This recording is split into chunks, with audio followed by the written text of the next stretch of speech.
Kasih karunia dan damai sejahtera dari Allah Bapa kita menyertai kamu. Amin. Shalom saudara-saudara yang dikasihi Tuhan. Firman Tuhan yang menjadi renungan harian bagi kita hari ini tertulis di 1 Tesalonika 5 ayat 18. Mengucap syukurlah dalam segala hal, sebab itulah yang dikehendaki Allah di dalam Kristus Yesus bagi kamu. Demikian firman Tuhan. Saudara-saudara yang dikasihi Tuhan, mengucap syukur dalam situasi sukacita, ketika mendapat berkat berkelimpahan, ketika berhasil dan beruntung adalah hal yang lumrah dilakukan oleh setiap kita manusia.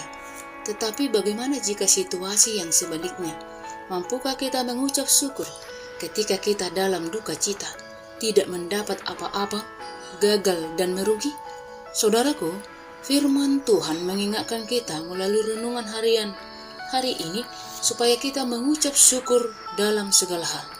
Yang dimaksud dengan penyataan dalam segala hal adalah di dalam segala situasi yang terjadi dalam hidup kita, termasuk ketika dalam penganiayaan atau masa-masa yang sulit.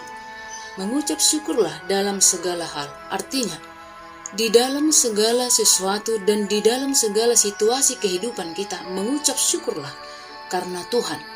Karena kita tahu bahwa Allah turut bekerja dalam segala sesuatu untuk mendatangkan kebaikan bagi kita yang mengasihi Dia, yaitu bagi kita yang terpanggil sesuai dengan rencana Allah.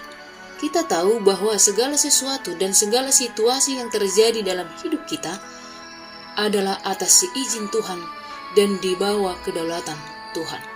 Saudaraku, pergumulan hidup khususnya masa pandemi COVID-19 yang kita alami saat ini bisa membuat kita sulit mengucap syukur kepada Tuhan.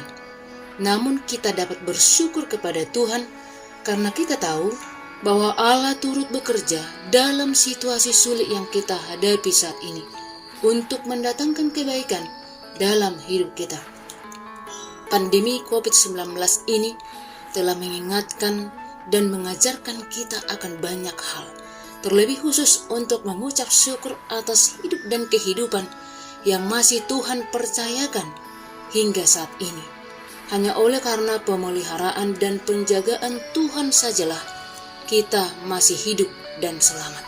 Oleh karena itu, apapun yang terjadi dalam hidup kita, tetaplah bersyukur, karena mengucap syukur adalah yang dikehendaki Allah dari kita umat yang dikasihinya. Mengucap syukurlah dalam segala hal, sebab itulah yang dikehendaki Allah di dalam Kristus Yesus bagi kamu. Amin. Ya Tuhan Allah Sang Pemilik kehidupan kami, kami mengucap syukur atas segala hal yang Tuhan izinkan kami alami, khususnya di masa sulit oleh karena pandemi COVID-19 ini. Kami mengucap syukur atas hidup dan kehidupan yang masih Tuhan percayakan kepada kami. Hanya oleh karena pemeliharaan dan penjagaan Tuhan sajalah kami masih hidup dan selamat hingga saat ini. Amin.